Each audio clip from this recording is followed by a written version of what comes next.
Sir, वो कहाँ इशारा करे? उस बूढ़े आदमी की तरफ जो एसी के पास खड़ा हुआ है। किसकी बात कर रहे हैं? मुझे तो कोई भी नहीं दिख रहा। मुझे भी नहीं दिख रहा। मानो या ना मानो, इस कमरे के अंदर कोई शक्तिशाली आत्मा है जो राजा को नुकसान पहुंचाना चाहती है। अभी पता चल जाएगा।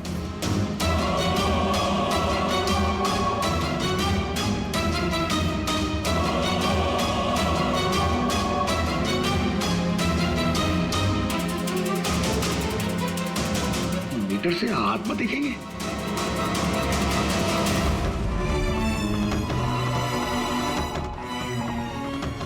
देखा, वो आत्मा एसी के पास ही है। मेरी ईएमएफ मशीन झूठ नहीं बोल सकती।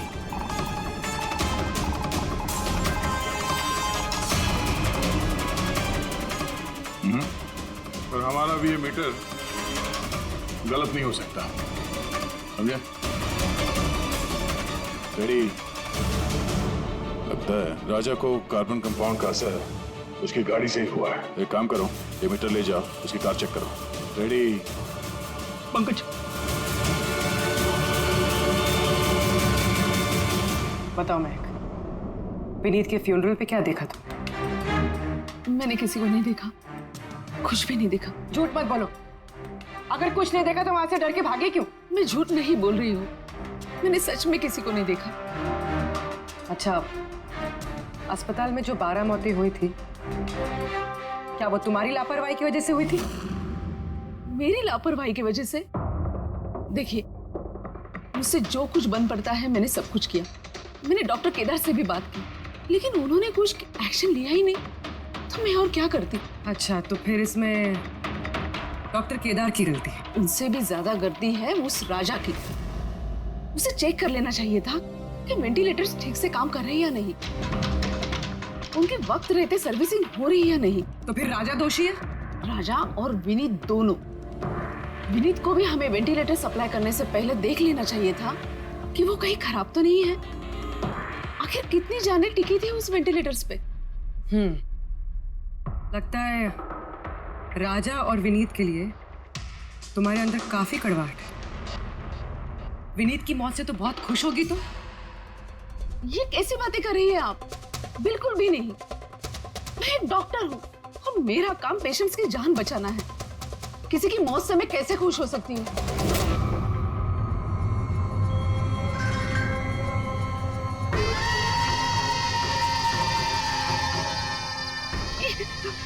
वो आ गया, वो आ गया,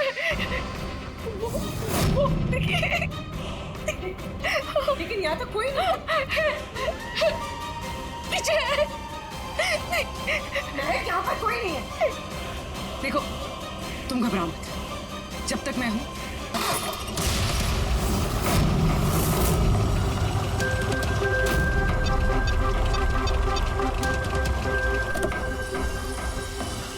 कार के एसी में तो कार्बन कंपाउंड नहीं है। घर के अंदर देखते, चलो।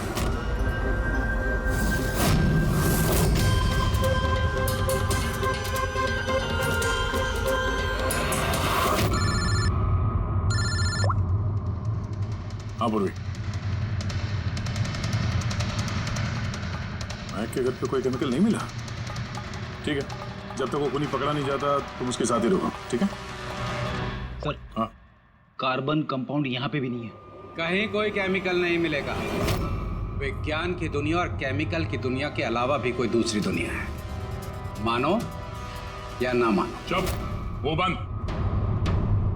और जब तक बोलने को नहीं कहा जाए, मुंह खोलना नहीं। राजा जी, आपको डरने की कोई जरूरत नहीं है। हम लोग हैं यहाँ पर। जब तक वो खूनी पकड़ा नहीं जाता, सीआईडी आपके साथ ही रहेगी। मुझे सीआईडी की जरूरत नहीं है। ये है ना मेरी सुरक्षा करने के लिए। यानी कैसे हो सकता है? ना राजा के घर में केमिकल मिला, ना महक के घर में केमिकल मिला, कैसे हो सकता है? सर, हमने राजा के घर को अच्छी तरह से चेक किया, एक एक कोना देखा, गाड़ी भी चेक की, कहीं कुछ नहीं मिला। हाँ मगर दया, अगर कोई केमिकल का इस्तेमाल ही नहीं हुआ है तो फिर राजा और मैं को हेलुसिनेशन हुए कैसे? कोई तो वजह होनी चाहिए। और सर, जिस तरीके से विनीत के कार के एसी में केमिकल का इस्तेमाल किया गया है, ये किसी नौसिखिया का काम नहीं लगता है। तो कोई एक्सपर्ट। एक काम करते हैं, मरने वालों के घरों में देखो, शायद कोई ऐसा आदमी हो जो केमिकल्स के बारे में अच्छी जानकारी रखता हो, कोई केमिकल्स में एक्सपर्ट। और हाँ, हॉस्पिटल के उस स्टाफ को बुलाओ, चीफ नर्स जो है ना, हेड नर्स परिणीता, फिर हेड टेक्नीशियन शेखर और मालिक केदार, तीनों को बुलाओ। सब देखते हैं।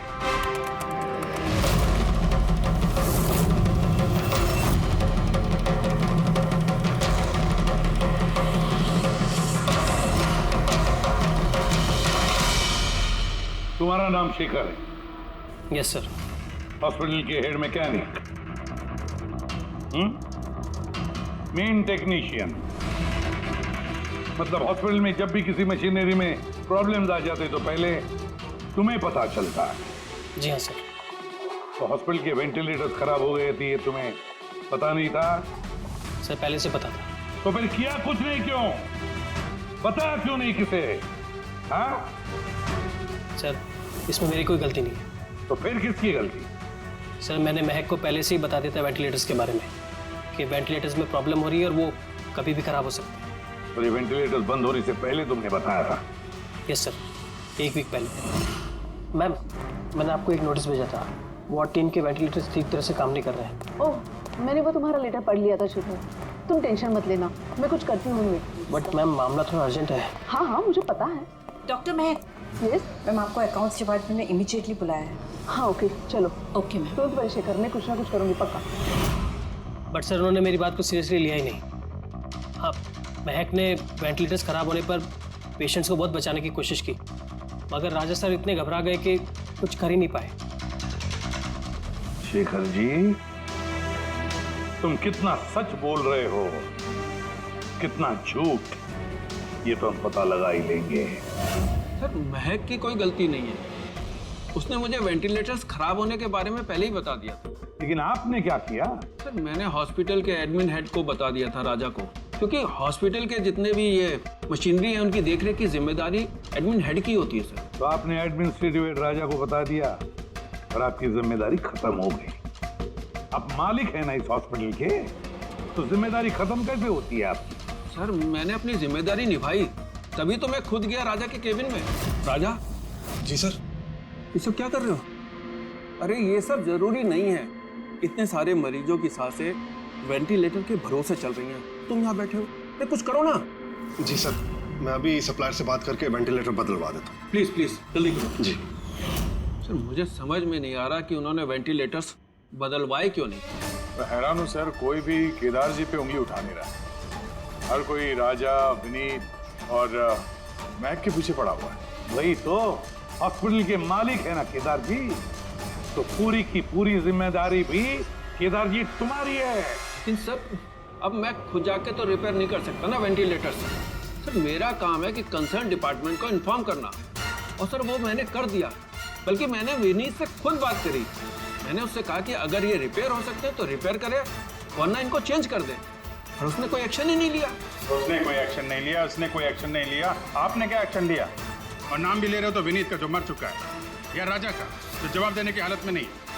सर जो सच था वो मैंने आपको बता दिया, अब वो मानना ना मानना सर आपके हाथ में है। परिणीता। जी सर। हॉस्पिटल की हेड नर्स, तो तुम हॉस्पिटल के बारे में सब कुछ जानती होंगी। जी सर। तो फिर अब सच सच बताओ, ये जो कुछ भी हुआ है किसकी लापरवाही से हुआ? बताओ जल्दी। हाँ सर, बताती हूँ। मेरे साथ धोखाधड़ी करने की कोशिश मत करना राजा। और हाँ, अगर मशीनों में कोई फिजिकल डैमेज है वो वारंटी में नहीं आता। अगर तुमको नए वेंटिलेटर चाहिए तो पूरी कॉस्ट पे करनी होगी, समझा? मैंने तुमसे घटिया इंसान आज तक अपनी जिंदगी में नहीं देखा। अब ना तो हमारा हॉस्पिटल तुमसे कोई सामान लेगा और ना ही शहर का कोई दूसरा हॉस्पिटल। सुनो, ये धमकी किसी और को देना। जानता नहीं तुझे मैं कौन हूँ, जो करना है कर ले।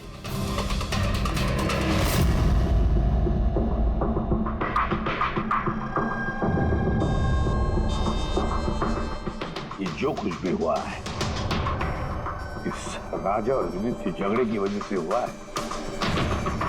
दोनों के झगड़े की वजह से सर इतने लोगों की जान चली गई। राजा को नए वेंटिलेटर का इंतजाम तुरंत करना चाहिए था। सर इन मरीजों के परिवार वालों में से 3 लोग ऐसे हैं जिन्होंने केमिकल इंजीनियरिंग की है। अच्छा 3 लोग, तो फिर उनकी कुंडली निकालो, देखते हैं।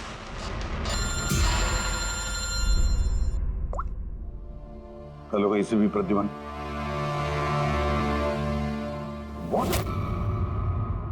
ठीक है, हम अभी पहुंचते हैं। क्या सर? राजा की मौत हो गई।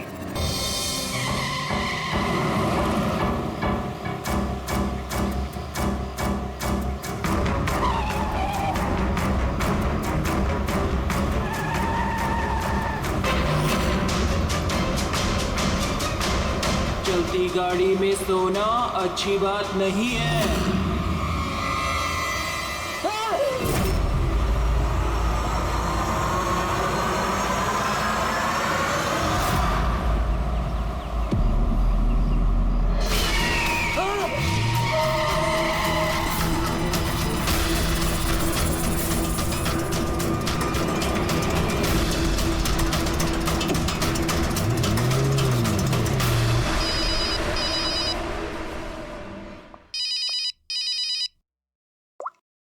हाँ विनीत।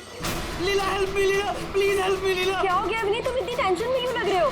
लीला ये लोग मुझे मार डालेंगे। लीला कौन मार डालेगा विनीत, तुम किसकी बातें कर रहे हो?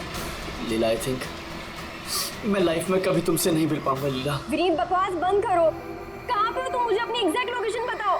मैं सेविस्टन रोड पे हूँ, पुराने पोस्ट ऑफिस के पास। विनीत एक काम करो, तुम वहीं पे रुको, मैं टैक्सी लेके अभी वहीं पे तुम्हें लेने आती हूँ। हेलो लीला। हेलो विनीत, तुम ठीक हो? फोन को भी हेलो लीला। ये फोन को भी अभी कटना था।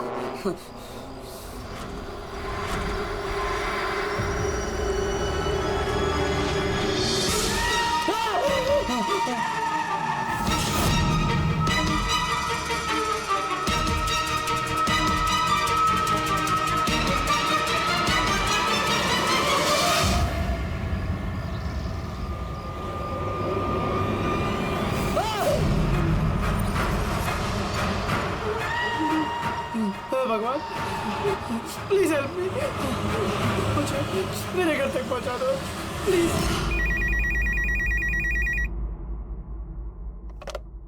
Hello CID bureau. Hello ma'am, ma'am please मेरी मदद कीजिए। मैम मेरे पति इस वक्त बहुत बड़ी मुसीबत में है। क्या सब क्या हुआ आपके पति को?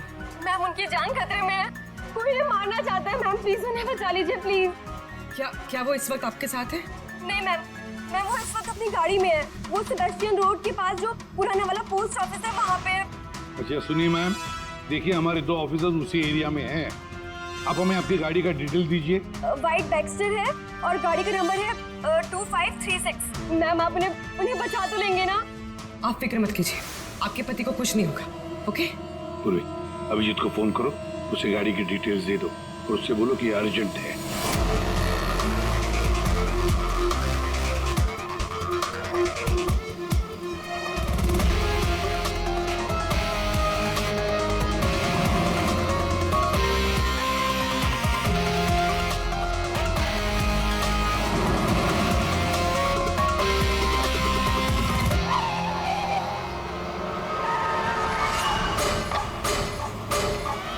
यही नंबर है।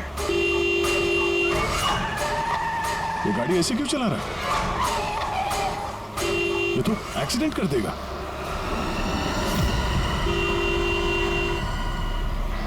मुझे माफ कर दो, मुझे माफ कर दो, मैं मरना नहीं चाहता, मुझे माफ कर दो। किससे बातें कर रहा है? गाड़ी में तो कोई नहीं है। अरे विनीत किससे बात कर रहा है? गाड़ी में कोई नहीं है। अंदर हो तुम लोग, तुम्हें दिखाई नहीं दे रहा? इतने सारे लोग मुझे बुला रहे हैं। कर क्या रहा है ये?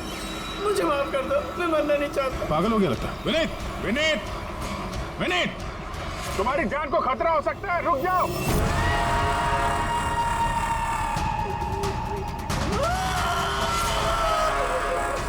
अंकल मेरे साथ खेलो ना, बहुत मजा आएगा।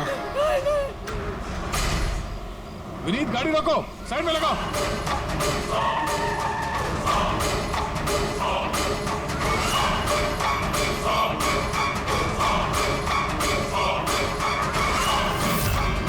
रुक जाओ।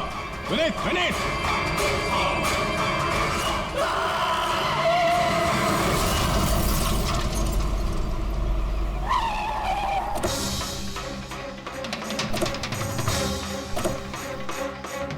विनीत? ओह नो, ये तो मर चुका है। स्मेल है।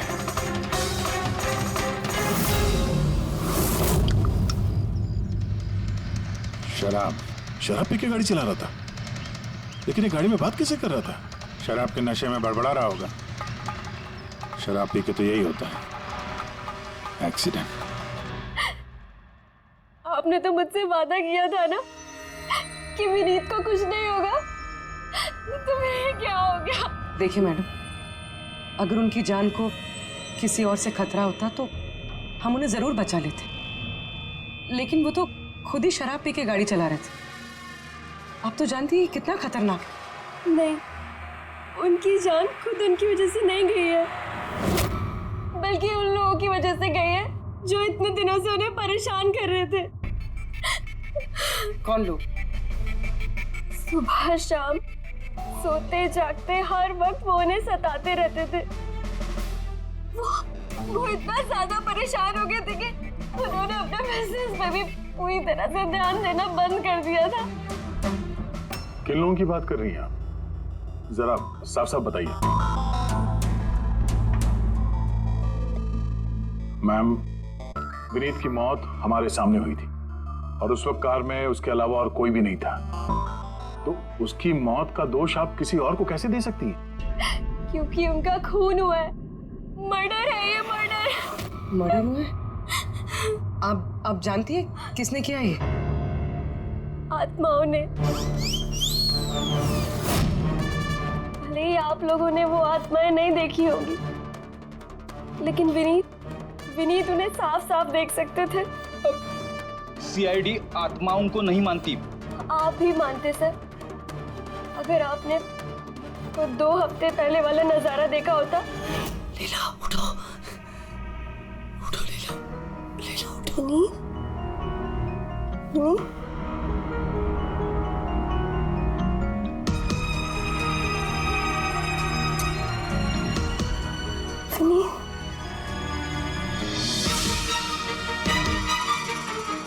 विनीत, विनीत, क्या विनीत? वहाँ देखो, कबर्ड के ऊपर। क्या है वहाँ विनीत? लीला, कबर्ड के ऊपर मुझे घूर रहा है। मुझे सोने नहीं दे रहा। विनीत, वहाँ पे कुछ नहीं है, कुछ नहीं है वहाँ पे। तुमने ना जरूर कोई बुरा सपना देखा है। चलो आगे सो जाओ। मैंने कोई सपना नहीं देखा और वो देखो अभी भी घूर रहा है और तुमको दिख क्यों नहीं रहा यार? विनीत, वहाँ पे कुछ नहीं है।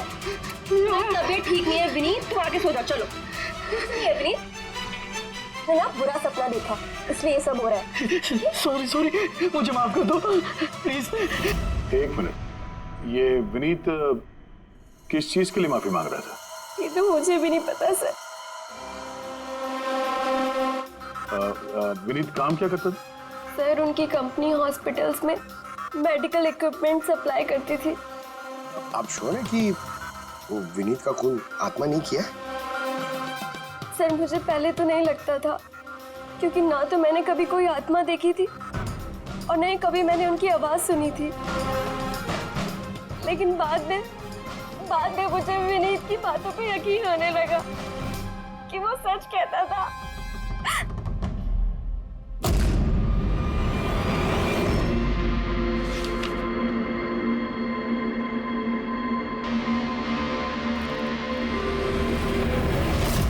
हाँ बॉस, इसकी मौत की एक ही वजह नजर आ रही है। इसके सर पर लगी हुई है चोट, जो इसे एक्सीडेंट के दौरान लगी। पक्का डॉक्टर साहब, कोई और वजह नहीं? अब विसरल सैंपल्स को चेक करना अभी बाकी है, लेकिन प्राइमा फेसी तो यही दिखता है कि मौत की वजह एक्सीडेंट है। तो बॉस, इसके खून में हमें अल्कोहल की बहुत ज्यादा मात्रा मिली। मुझे लगता है उसी की वजह से इसे हेलुसिनेशन होने लगे और इसने टक्कर मार दी। मतलब ये खून का मामला नहीं है। हम फ्यूनरल के लिए बॉडी को लौटा सकते हैं, अगर कुछ डाउट हुआ तो विजुअल सैंपल से पता लग जाएगा। पता नहीं सर क्यों अभी मुझे ऐसा लग रहा है कि ये केस उतना सीधा नहीं है, क्योंकि जब हमने लीला से पूछा कि ये विनीत किससे माफी मांग रहा था तो वो बात को टाल गई। हम लोग भी फ्यूनरल में जाएं क्या? वहाँ रिलेटिव भी होंगे, फ्रेंड्स भी होंगे, बहुत सारे लोग होंगे, देखते हैं कुछ पता चलता है। जाओ, जरूर जाओ फ्यूनरल में।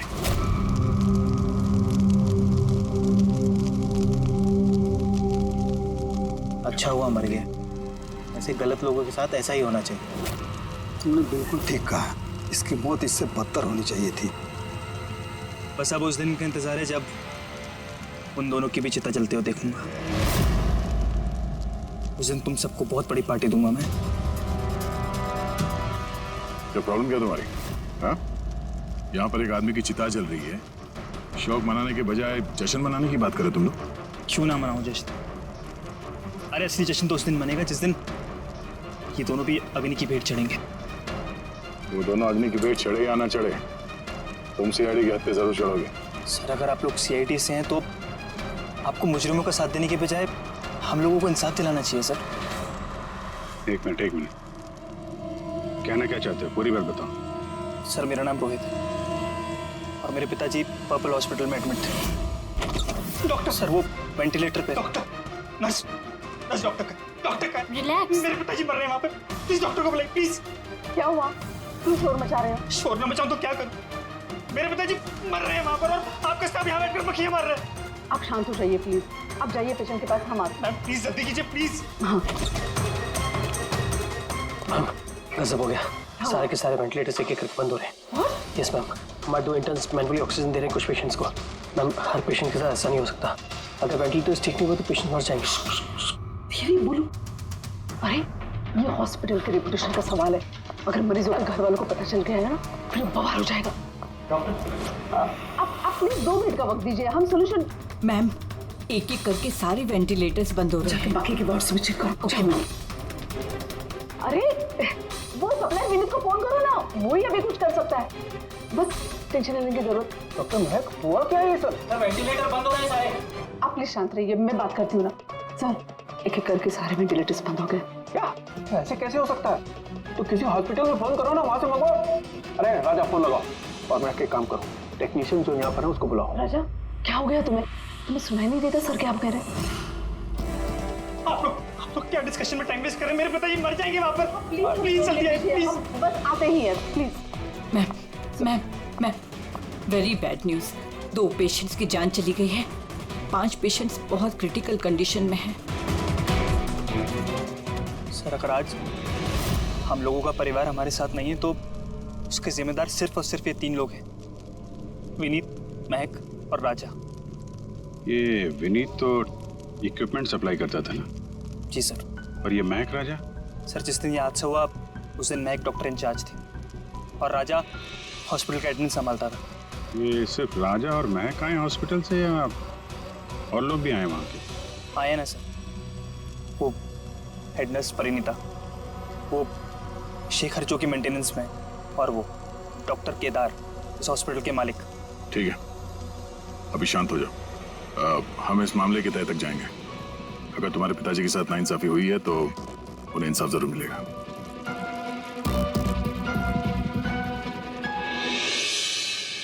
समझ में आया कि ये विनीत माफी क्यों मांग रहा था। मुझे माफ कर दो, मैं मरना नहीं चाहता, मुझे माफ कर दो। और ये भी समझ में आ रहा है कि विनीत की मौत से इतने लोग खुश क्यों हैं। यानी विनीत की मौत का जिम्मेदार कोई भी हो सकता है। अब विनीत के बाद खूनी का अगला निशाना ये महक और राजा हो सकते हैं।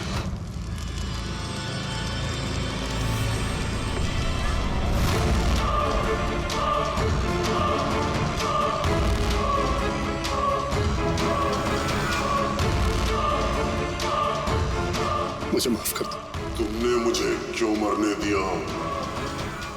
मेरा पीछा मत करो।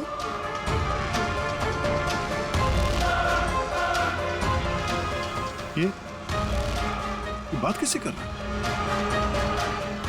मेरा पीछा मत करो। उन्हीं काल्पनिक लोगों से जिससे विनीत बात कर रहा था। शायद तू मुझे बचा सकती थी। क्यों मरने दिया मुझे? मरने के लिए तैयार हो जाओ। और ये महक भी सहमी से लग रही है। छोड़ो, छोड़ो मुझे, छोड़ो मुझे, आग में मत खींचो। मेरी कोई गलती नहीं है। छोड़ो, छोड़ो, छोड़ो, छोड़ो मुझे, छोड़ो, छोड़ो, मत खींचो मुझे आग में, छोड़ो। क्या कर रहे हो? इधर आओ। क्या कर रहे हो यार? हैं? मैं बस परेशान हूँ, इसमें आप लोग क्या कर सकते हैं? मुझे खुद ही निपटना होगा अपनी परेशानी से। आप इधर आओ, थोड़ा दूर हट जाओ इधर से। तो बहुत सारे लोग हैं जो विनीत की मौत की खबर सुनकर खुश हो गए। हाँ सर, और अब वो महक और राजा की मौत की खबर सुनना चाहते हैं। राजा और महक, इनका बर्ताव भी कुछ नॉर्मल नहीं लग रहा था सर, काफी डरे डरे से लग रहे थे, विनीत की तरह। सर, विसरल सैंपल्स की रिपोर्ट आ गई है। ग्रेट। कोई गड़बड़ है? हाँ, एक आम इंसान का खून जितना लाल होता है, विनीत का खून उससे बहुत ज्यादा लाल था। अब समझ में आया कि विनीत को आत्माएं क्यों नजर आ रही थी। क्यों सर? पूर्वी, जब इंसान का खून जरूरत से ज्यादा लाल हो तो इसका मतलब ये होता है कि वो इंसान बहुत ज्यादा लंबे समय तक कार्बन कंपाउंड के संपर्क में रहा, और इस कार्बन कंपाउंड की वजह से ही उसे हेलुसिनेशन आते हैं, जबरदस्त किस्म के। तो मतलब किसी ने जानबूझकर विनीत को इस कार्बन कंपाउंड के संपर्क में लाया, जिसकी वजह से विनीत की दिमागी हालत खराब हो गई, जो उसकी मौत का कारण भी बन गई। सर, खूनी को ये कार्बन कंपाउंड मिला कहां से होगा? हमारे आसपास हर जगह कार्बन कंपाउंड फैला हुआ है। मॉडर्न जिंदगी में हम जितनी भी मशीनों का इस्तेमाल करते हैं, वो सब की सब, लगभग सब की सब कार्बन कंपाउंड निकालती हैं। हाँ, कोई भी मशीनों के साथ छेड़खानी करके ऐसी साजिश कर सकता है। तो कार में बैठने के ठीक पहले विनीत ऐसे किसी केमिकल के संपर्क में आया होगा, इसकी वजह से उसे ये हेलुसिनेशन वगैरह हो रहे थे। बिल्कुल बॉस, गाड़ी के एग्जॉस्ट सिस्टम को चेक करना चाहिए, गड़बड़ वहीं हुई है।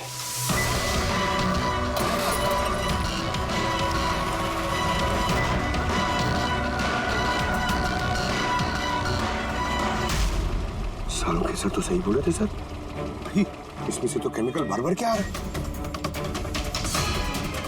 एक बात तो पक्की है पंकज, आत्मा कोई नहीं थी। हाँ सर, इसका मतलब अब खूनी के निशाने पे दो लोग हैं, राजा और महक। दया, मौत तो इसकी सर पे चोट लगने की वजह से हुई, लगता है छत से कूद गया ये। जरूर हेलुसिनेशंस इतने भारी पड़ गए होंगे कि तिल मिलाकर राजा ने ऊपर से छलांग लगा दी। और तुम ख्याल रखने वाले थे ना इसका, ये ख्याल रखा तुमने? हाँ? सर, राजा तो एकदम शांत तरीके से सो गया था, मुझे क्या पता था कि अचानक उठ जाएगा और खुदकुशी कर लेगा। जिस वक्त ये सब हुआ तुम कहाँ थे? हाँ? सर, मैं दूसरे कमरे में सो रहा था, तभी मुझे राजा के जोर जोर से चीखने की आवाज सुनाई दी। मुझे इन आत्माओं को नहीं झेलना, मुझे इसे निजात चाहिए, आजादी चाहिए। और जब तक मैं इसके पास पहुंचता, ये छत से कूद गया साहब। वाह, क्या बात है, राजा को अकेले छोड़कर तुम घोड़े बेच के सो रहे थे? हाँ? मैंने तो कमर कस ली थी कि नहीं सोऊंगा, और न जाने कैसे नींद आ गई। जरूर मुझे उन आत्माओं ने सुला दिया होगा। आप ये देखिए सर, मीटर की रीडिंग भी कितनी बढ़ गई है। मुझे मेरी तबीयत भी कुछ कमजोर लग रही है सर। अगर दोबारा ये मीटर दिखा दिया ना मुझे तो याद रख। एक मिनट दया, एक मिनट भाई, जरा ये मीटर देना मुझे। ये लीजिए। ये मीटर मैं रख लेता हूँ, हाँ? तुम्हें लौटा दूंगा बाद में। जी सर, पर दे दीजिएगा। हाँ जरूर दे दूंगा। अभी एक काम करो, अभी तुम घर जाके थोड़ा आराम करो, थक गए हो ना, बहुत कमजोरी होगी तुम्हें। हाँ जी सर। बराबर सोए नहीं, जाओ आराम करो। ये क्या डॉक्टर साहब, उसे जाने दिया और ये मीटर रख ली? दया, ये मीटर जो है ना, ये बड़े काम की चीज है।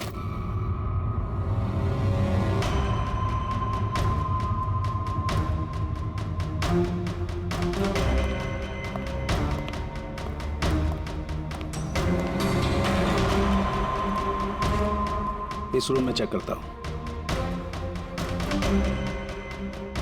हाँ सर। नहीं, ऊपर चलते हैं।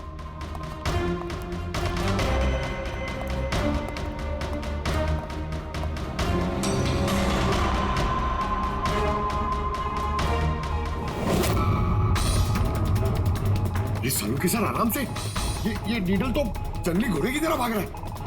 माय गॉड, हम यहाँ पर ऐसे नहीं खड़े रह सकते दया, हमें प्रोटेक्टिव गियर्स पहनने पड़ेंगे। प्रोटेक्टिव गियर्स वो किस लिए सर? अरे अपनी सुरक्षा के लिए।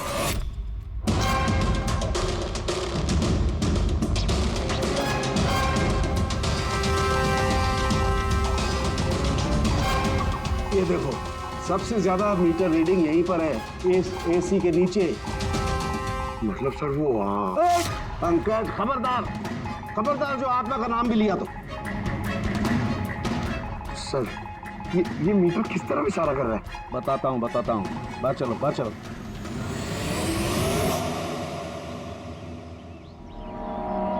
देखा दया, ये है EMF, इलेक्ट्रोमैग्नेटिक फील्ड डिटेक्ट करता है ये। इलेक्ट्रोमैग्नेटिक फील्ड्स, ये तो आजकल सभी इलेक्ट्रॉनिक अप्लायंसेस में होता है सर, टीवी, फ्रिज, एसी में। बिल्कुल दया, लेकिन उन अप्लायंसेस का EMF हिडन होता है, छिपा हुआ होता है, ताकि लोगों पर बुरा असर ना हो। कैसा बुरा असर? इसकी वजह से लोगों को नौशिया हो सकता है, जी घबरा सकता है, बेचैनी हो सकती है, और अगर ज्यादा देर तक संपर्क में रहे तो हेलुसिनेशन होना भी कोई बड़ी बात नहीं है। ओह, मतलब राजा को ये हेलुसिनेशन किसी केमिकल की वजह से नहीं हुआ है, अपने घर के इलेक्ट्रॉनिक अप्लायंसेस की वजह से हुआ है, क्योंकि उसका वो EMF ढका हुआ नहीं था। बिल्कुल। इसका मतलब है सर किसी ने ये जानबूझ के छेड़छाड़ की है इसमें। हो सकता है। वैसे ही राजा को अंदर से पछतावा महसूस हो रहा था, दुखी था बेचारा कि वो मरीजों को बचा नहीं पाया, इसीलिए हेलुसिनेशन उसे पछतावा के रूप में दिखाई देने लगे। शायद इसी पछतावे की वजह से इस विनीत की भी मौत हो गई। बिल्कुल, और वो अशोक, उससे भी कमजोरी इसीलिए महसूस हो रही थी क्योंकि वो भी काफी देर तक इस EMF के संपर्क में था। यहाँ पे वो कार्बन कंपाउंड नहीं मिला घर में। मिलेंगे कैसे दे, क्योंकि यहाँ तो EMF का इस्तेमाल हो रहा था, और सबसे ज्यादा रीडिंग मुझे बेडरूम के AC में मिली। इसका मतलब बेडरूम के AC में छेड़छाड़ हुई। फिर तो उस महक के घर में भी EMF। ओह नो, हमें तुरंत पूरी को इन्फॉर्म करना होगा।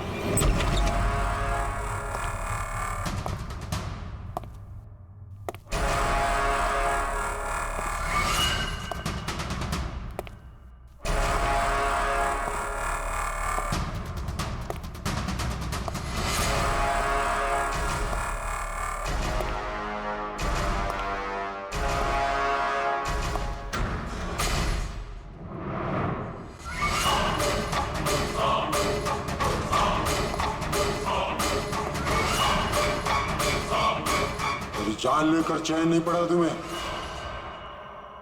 जो फिर से मुझे मारने आई हो।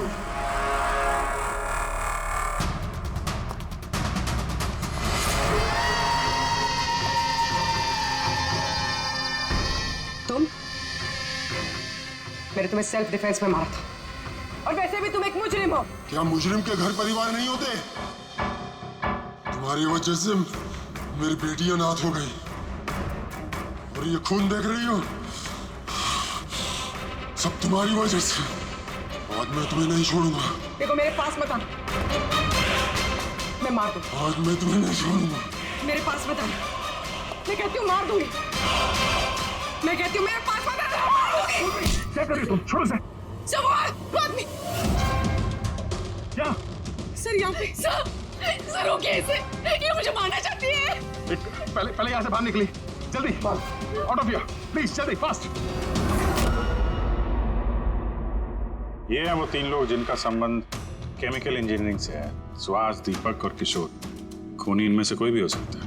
नहीं अभिजीत, कार के AC में केमिकल फिक्स करना अलग बात है, और इलेक्ट्रोमैग्नेटिक फील्ड को इतनी होशियारी के साथ इस्तेमाल करना अलग बात है। मुझे लगता है कोई ऐसा आदमी है जिसे साइंस की, मेडिकल साइंस की बहुत अच्छी जानकारी है, या तो कोई डॉक्टर या कोई साइंटिस्ट। जिसने भी किया उसने पूरा बंदोबस्त किया था इस इलेक्ट्रोमैग्नेटिक फील्ड का, कि ये महक और राजा दोनों कायम के लिए उस EMF के असर में रहे हैं। हो सकता है जब ये दोनों हॉस्पिटल में अपना काम कर रहे थे तब भी ये EMF वहां पर प्रेजेंट था। तो फिर सर शायद हॉस्पिटल के किसी मशीन के साथ भी छेड़छाड़ की गई होगी। बिल्कुल दया, बिल्कुल। और ये करने वाला वही है, हॉस्पिटल का अंदर वाला। तो ये वो जगह है जहाँ पे महक और राजा बैठा करते थे? जी हाँ। और कौन कौन आ जा सकता था इस कमरे में? सर सिर्फ स्टाफ वालों को अंदर जाने की परमिशन थी, वो भी अगर कोई काम हो तो। मतलब बाहर का कोई आदमी यहाँ नहीं आ सकता? नहीं सर, यहाँ तक कि मरीजों को भी अंदर जाने की इजाजत नहीं थी। इसका मतलब तो ये हुआ कि स्टाफ का ही कोई है, मतलब आप में से कोई एक खूनी है। ये आप कैसे कह सकते? ये हम नहीं कह रहे हैं, ये ईएमएफ मशीन कह रही है जिसने हमें सब कुछ बता दिया है। और इस ईएमएफ मशीन के हिसाब से इस एसी के साथ छेड़छाड़ की गई थी। इसका मतलब है राजा और महक को मारने की कोशिश की गई थी, मगर बेचारा राजा मारा गया। एसी के साथ छेड़छाड़? क्या कह रहे हैं आप लोग? हमें तो कुछ समझ में नहीं आ रहा। ये बात इस कमरे में मौजूद वही इंसान समझ सकता है जो खुद खूनी है। और वो आज यहाँ एक प्रोटेक्टिव गियर पहन के आया है ताकि इलेक्ट्रोमैग्नेटिक फ्रीक्वेंसी से उसे कोई नुकसान ना हो। क्यों? कौन है वो?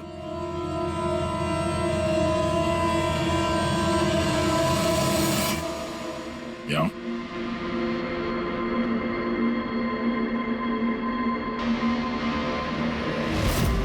फैशन सेंस तो बहुत अच्छा है तुम्हारा शेखर। कपड़े के अंदर ये सुरक्षा कवच। तुम्हारे सारे पत्ते खुल चुके हैं शेखर। हमने तुम्हारे बारे में सब कुछ पता लगा लिया है। तुम ही यहाँ पे सिर्फ ऐसे टेक्नीशियन हो जो एसी के साथ छेड़छाड़ कर सकते हैं। अब जल्दी बताओ, क्यों किया तुमने ऐसा?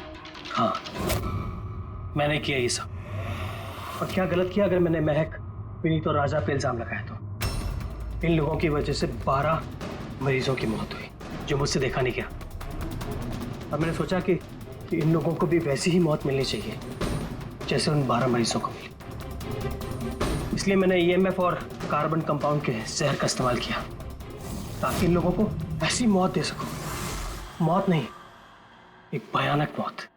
और ये मेरा इंसाफ था। इंसाफ करने का हक सिर्फ कानून को है, किसी और को नहीं, समझे? तुम जानते थे उस केमिकल के इस्तेमाल से उन लोगों को हैलुसिनेशन होगा। वो मरे हुए मरीज उन्हें सामने दिखाई देंगे जिसकी वजह से वो पागल हो जाएंगे। क्यों? और मैं अपने मकसद में कामयाब भी हुआ। जैसी मैं मौत चाहता था वैसी ही मौत विनीत और राजा को मिली। मगर अफसोस, महक को आपने एंड मोमेंट पे बचा। कामयाब तो तुम तब होते जब बिना कोई जुर्म किए उन्हें उनके अंजाम तक पहुंचाते। क्या फर्क रह गया तुम में और उन दोनों में? अब तुम भी एक हत्यारे हो। तुम्हें क्या सजा मिलेगी इसका फैसला